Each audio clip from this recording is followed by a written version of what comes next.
भित्रको माटो झिकेर लिएर आएको छ टिप्परले। यो चाहिँ सुरुङ भुटा भित्रको माटो हो, यो ल्याउँदै बाहिर फ्याँदै गर्छ।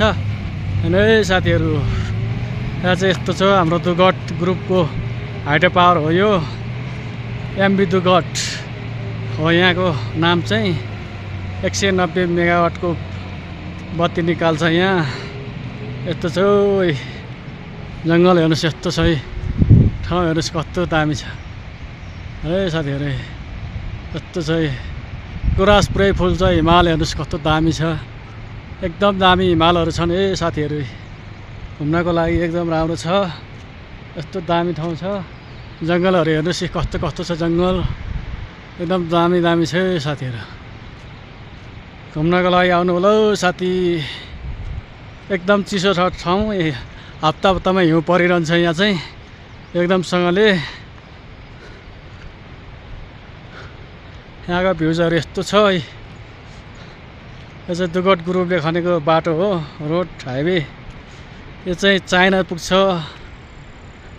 इलोक हुँदै थानसिङ हुँदै लामा बगरबाट इलोक आउँछ, इलोकबाट थानसिङ, थानसिङबाट ल चाहिँ यो चाहिँ लाप्चे पुग्छ, लाप्चेबाट चाइनामा पुग्छ साथीहरू। चाइनाको यो चाहिँ चाइनाको सिमाना हो। माथि दुईटा गुम्बाहरू छन्, यहाँ जताततै गुम्बाहरू छन्। यस्तो राम्रो ठाउँ छ कि घुम्नको लागि। हेर्नुहोस् है पहाडहरू कस्ता कस्ता छन्, डेन्जर छन् यहाँ। एकदम रमाइलो ठाउँ छ साथीहरू, घुम्नको लागि आउनु होला। यास्सा गुम्बाहरू सबै चिज पाउँछ यहाँ, जडीबुट्टीहरू हरेक पाउँछ जङ्गलमा। यास्सा गुम्बा पनि पाउँछ।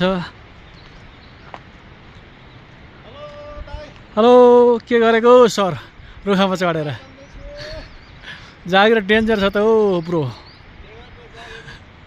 यस्तो जागिर गर्दा नि थर्काउँछन् है, बेला बेला थर्काउँछन्, गाह्रो छ है।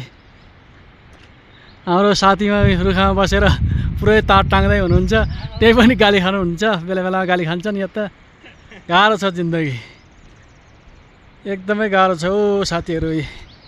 गरी खानुलाई, नेपालमा गरी खानुलाई एकदमै गाह्रो छ टिक्नुलाई। जङ्गलहरू यस्तो छ नि यहाँ, यहाँको दृश्य हेर्नु होला। बाटोहरू यस्तो छ नि, सबै सल्लाहको रुखतिर केही छैन, सल्लाह र गुराँस मात्रै हो यहाँ पाउने। जङ्गलहरू यस्तो छन्, डेन्जर छ हौ साथीहरू। जिन्दगी एकदम कठिन अवस्थामा छ हौ साथीहरू। गरी खान एकदमै गाह्रो छ नेपालमा, के गर्ने। जङ्गलहरू यस्तो दामी छ, हेर्नु सल्लाहका रुखहरू कत्रा छन् यहाँ, बहुत ठुला छन्। सल्लाह र गुराँसको रुख बाहेक अरू केही छैन यहाँ।